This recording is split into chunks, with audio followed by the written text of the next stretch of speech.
Hey, this is the Blue Lotus Awakening channel. Thank you so much for tuning in today to this video. If you have not already subscribed to the Blue Lotus Awakening channel, please, take the time to do so. I'm at the point where I'm trying to reach 500 subscribers by the beginning of the new service year, which will be September 1. So if you would like to help me out, please go ahead and do so today.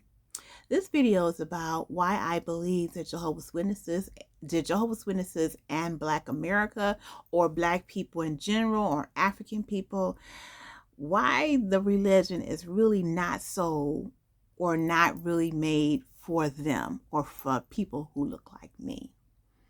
And you may find this video to be triggering, or you may say, you may not understand because you may be of another race and you may not really get what I'm saying.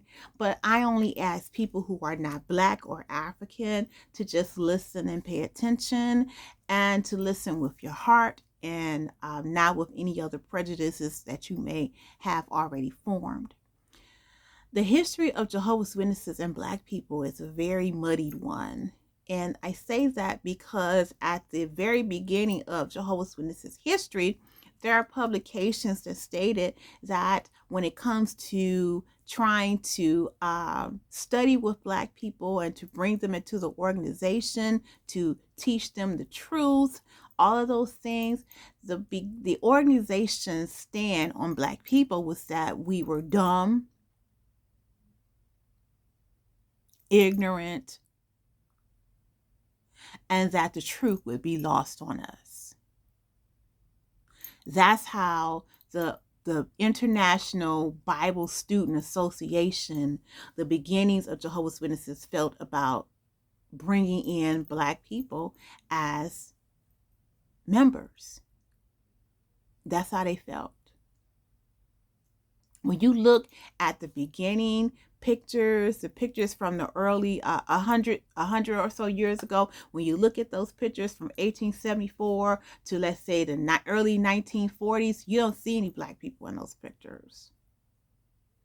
Okay, you just don't. You don't see any Black people as part of the organization when J.L. Rutherford took it over. You don't see any pictures of Black people. When you see the conventions in Cleveland, the landmark conventions in the 1920s, Cleveland, Ohio conventions, you don't see any Black people there. Now, was there Black people somewhere around who were Jehovah's Witnesses back then?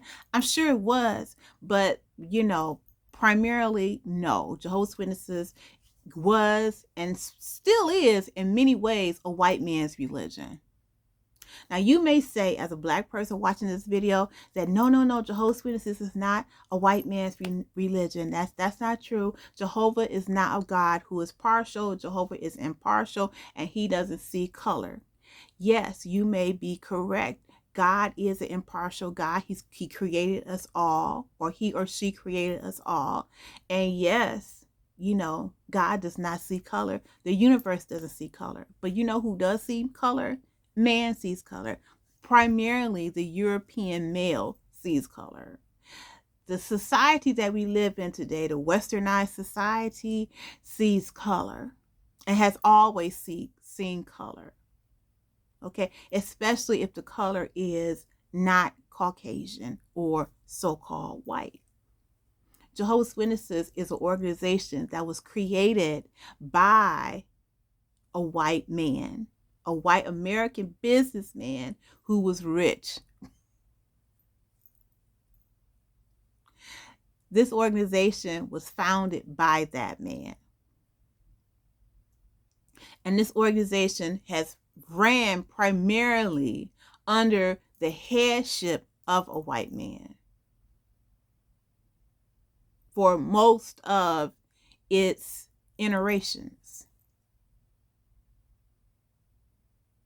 And there are many principles and teachings and doctrines that Jehovah's Witnesses have that when it comes to being Black, is conflicting.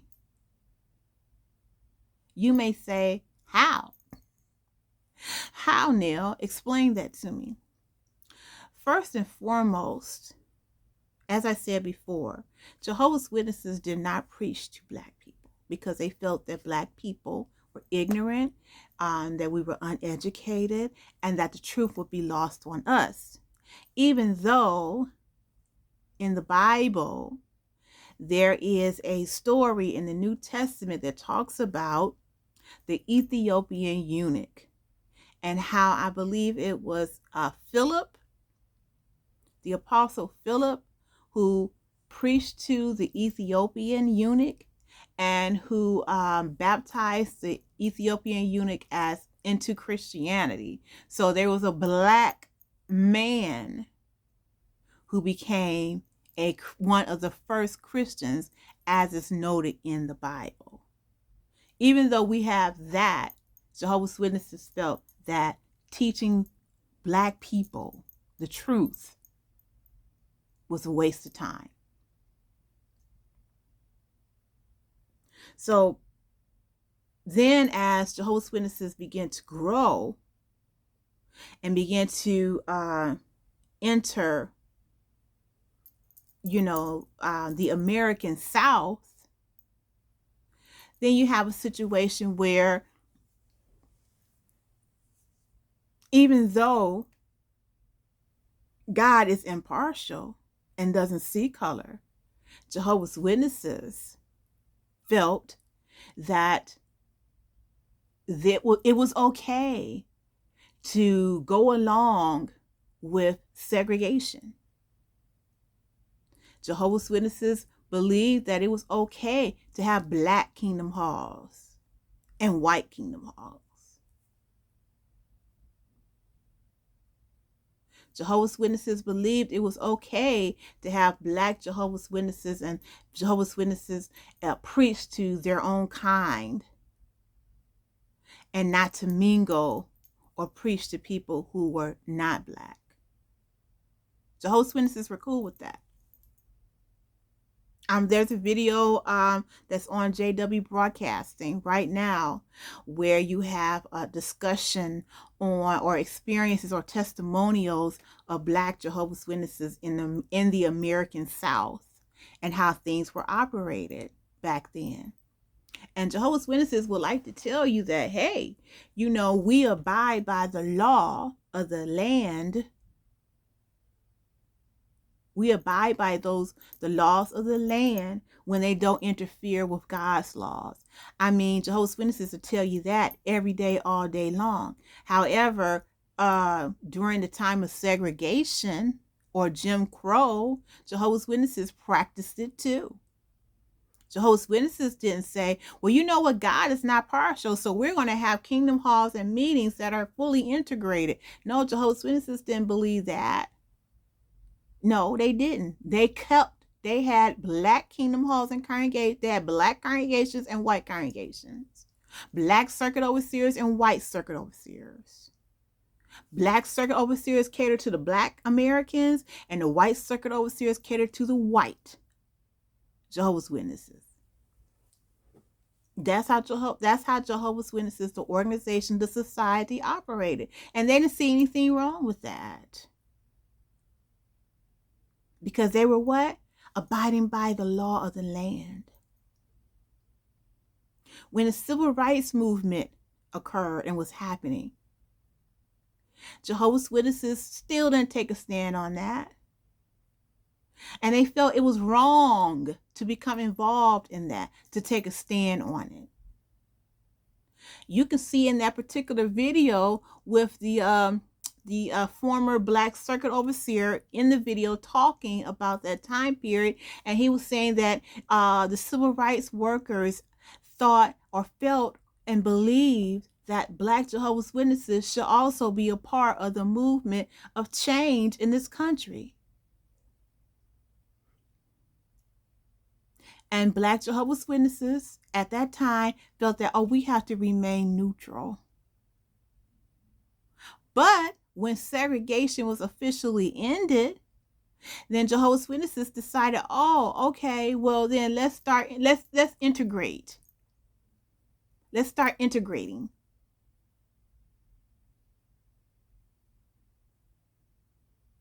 Why do you think that is? Why do you think that occurred?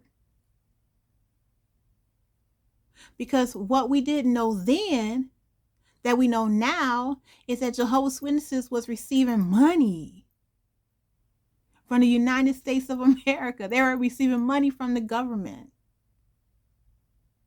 They were getting tax breaks and all kinds of write-offs from the government.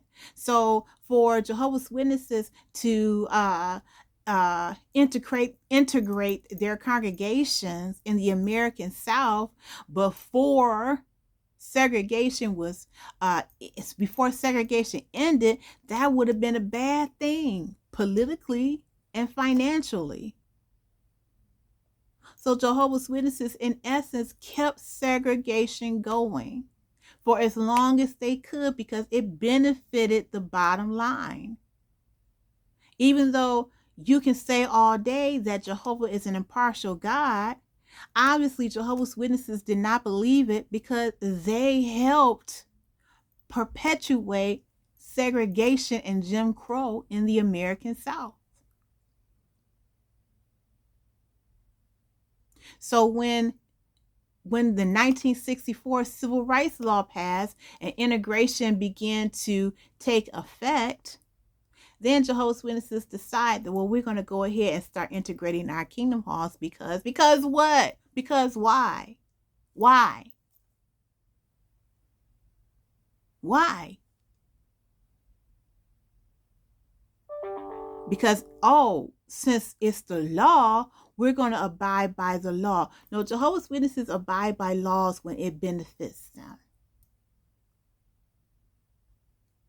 Jehovah's Witnesses say we're going to maintain our neutrality because it benefits them.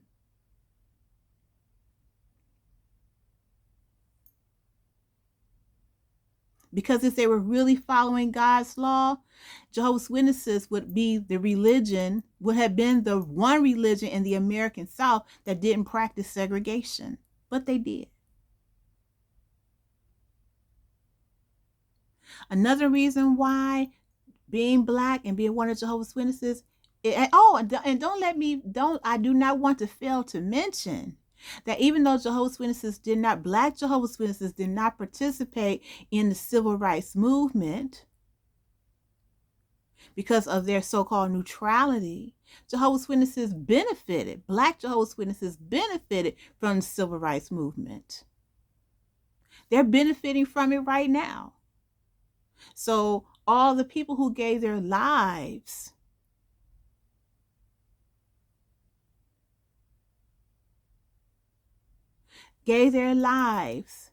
to in the hopes of having a better world, a better country for their children and for everyone else, Jehovah's Witnesses benefit from it. Totally. Black Jehovah's Witnesses benefit from it.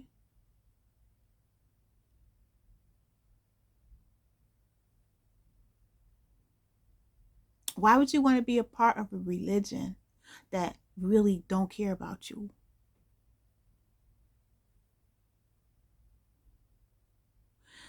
Another reason why Jehovah's black people and Africans should not be one of Jehovah's Witnesses is because of the whole Malawi debacle.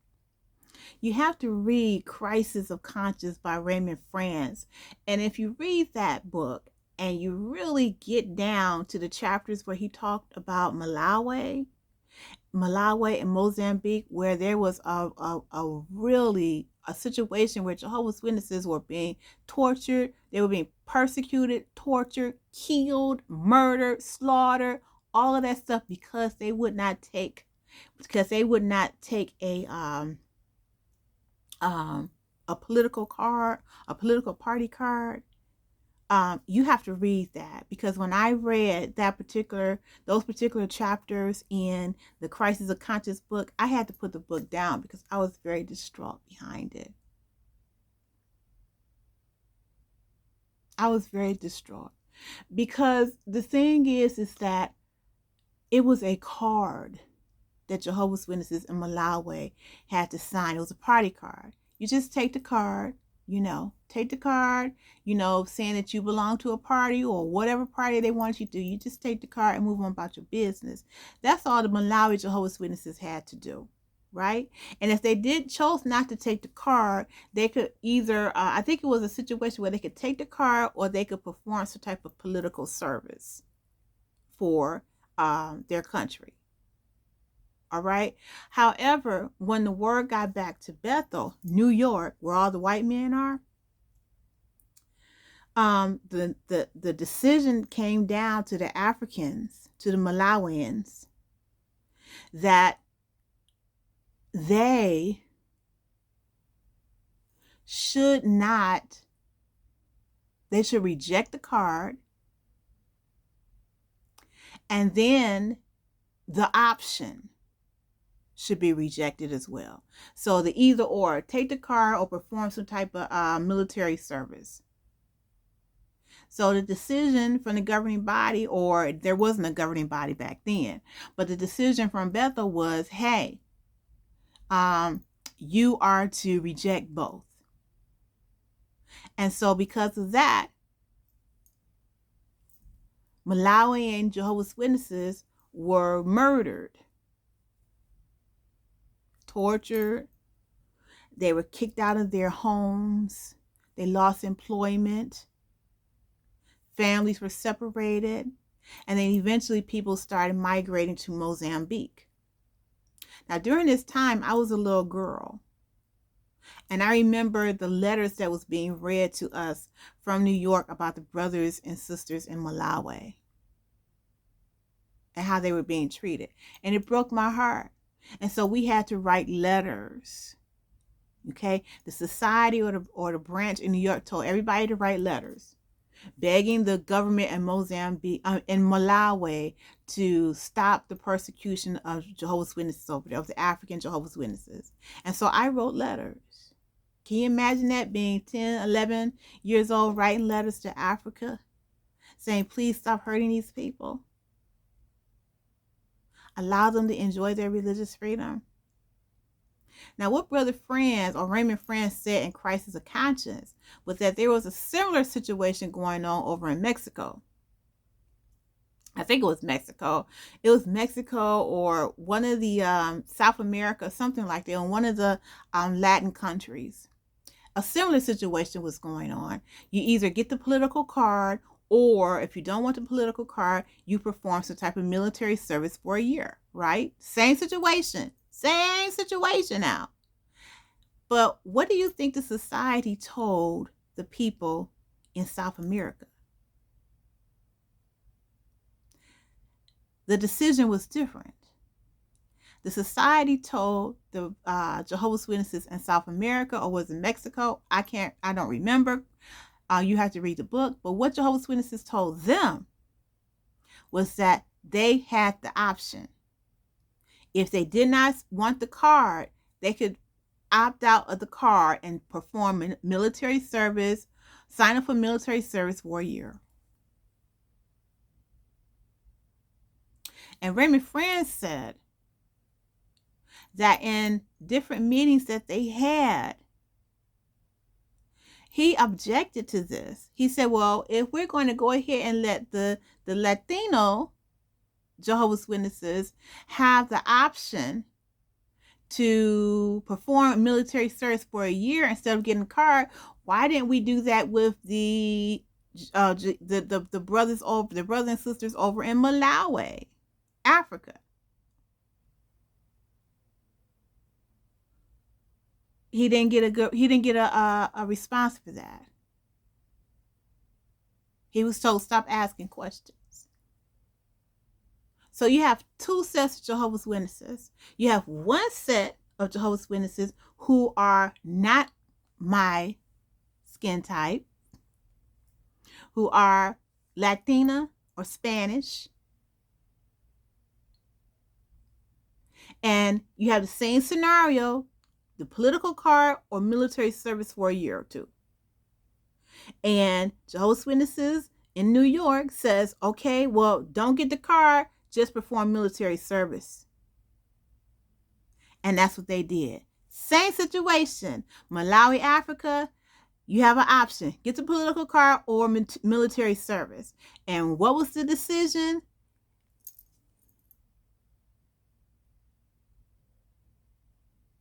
Do neither. I remember when I first read that, and I remember how hurt I was. I was very, very hurt.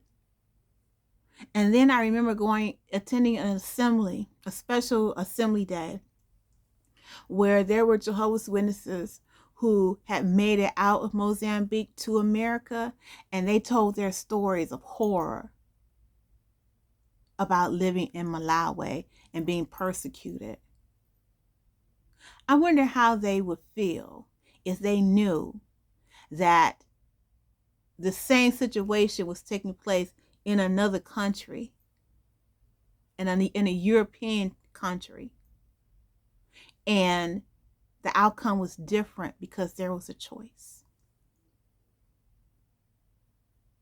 Because the white men in New York gave one decision to the European Jehovah's Witness, but then gave a decidedly different and tragic decision to the African Jehovah's Witness. And that outcome was tragic. This is why I feel that Jehovah's Witnesses and Black people, no, that's not our religion. Because Jehovah's Witnesses are not for Black people. How long did it take Jehovah's Witnesses to put one Black man in as the so-called head or figurehead of the governing body or of the Watchtower organization? It took them years, over 100. And you have one Black man still, out of all the loyal Black brothers in Bethel, the governing body is still holding on to that one Black man. He's the only one Black person on the governing body. The only one.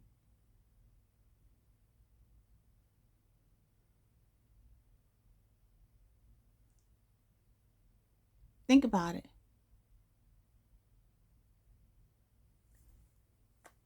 Jehovah's Witnesses and their stand on education is, to me, targeting the Black community of Jehovah's Witnesses. One of the reasons, one of the things that Black people have, and Africans who come over to this country, we want to be educated. Being educated is very important to us, whether it's a high school education or higher learning education. Education is an important thing to Jehovah's Witnesses, to Black Jehovah's Witnesses. And when you have a situation where an organization is telling you that you should not pursue higher education is bad. Higher education leads to detrimental results, that having a higher education leads you away from God. That's problematic because it's not true. It's a lie. And Jehovah's Witnesses, Black Jehovah's Witnesses per se, Black Americans have a real rich affinity for education. That's just who we are. But telling us to frown on becoming educated, when becoming educated is one of the ways that we lift ourselves up as Black people. It's one of the ways that we create some type of generational wealth for our children and our future generations. Because of our history here in America, it's important that we become educated, or that higher education becomes one of the tools that we use to be able to rise up as a people and you have a religion that says that higher education is a bad thing.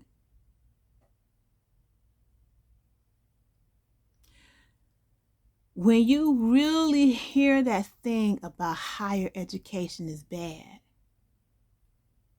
you still, and I still saw white Jehovah's Witnesses sending their kids to college.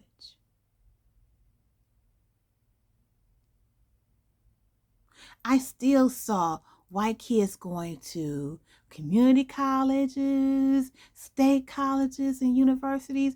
I still saw white people sending their kids, especially if the white Jehovah's Witness was of a certain financial caliber. It was automatic. Their kids were going to college or going to the university. There is no doubts about that. But in the Black community, as far as Jehovah's Witnesses are concerned, I can tell you right now, I only knew one person in our Kingdom Hall who went to college. Two. But they were of the same family, and their dad wasn't in the truth. Their mother was. And their dad insisted that they get a college education. All the other young people I knew, like me, we didn't go to college. We were told we needed to go into the full-time ministry, which is what we all did, and get married. That was what our future was. Our future was to live in poverty, to take on the vow of poverty. That was the future.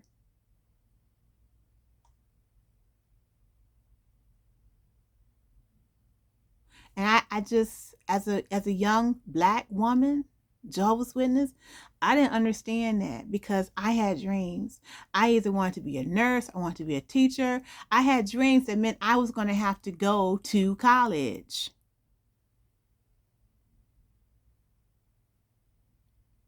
But college was not the thing to do because it went against Bible principles.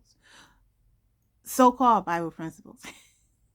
Because there's nothing in the Bible that says you shouldn't get a higher education. Nothing. Not a thing. But that's just Jehovah's Witness doctrine to keep a certain group of people dumb. Because if you don't have an education, a higher education makes you or forces you to become a critical thinker. And you are exposed to a lot of different ways of thinking critically. You're exposed to libraries and schools of thought. You are exposed to philosophies and psychologies and sociologies and a lot of things that you are forced to question your belief system. You're forced to defend your belief system or what you believe. And you have to, and when you're forced to defend what you believe, you got to come with the facts. You got to come with the proof. And that's something that Jehovah's Witnesses, they're not cool with that. Because they want you to rely on them for all the knowledge. They want you to rely on them for all the research.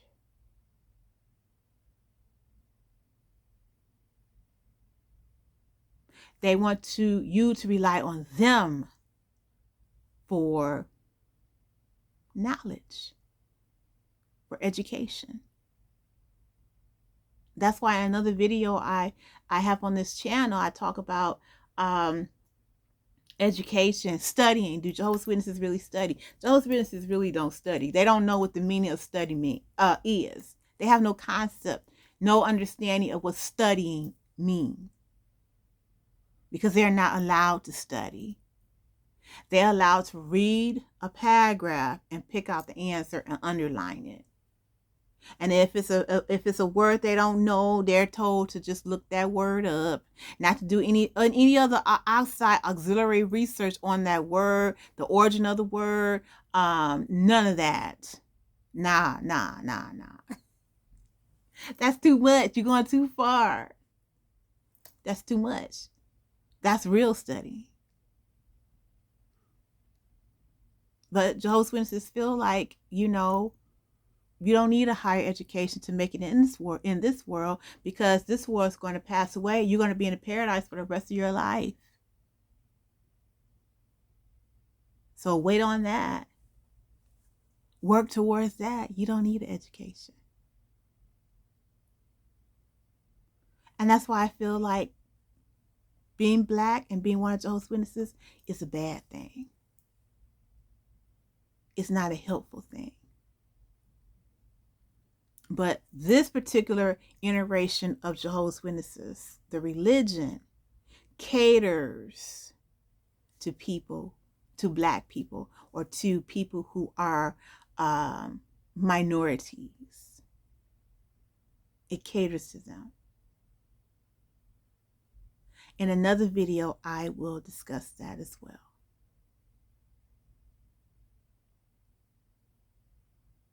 But I will be linking the video of, I will be linking the channel. I will be linking or placing the link of XJW Emancipation channel in the description box. If you haven't already liked and subscribed to the channel, please take the time to do so now. And I will talk to you next time. Bye-bye.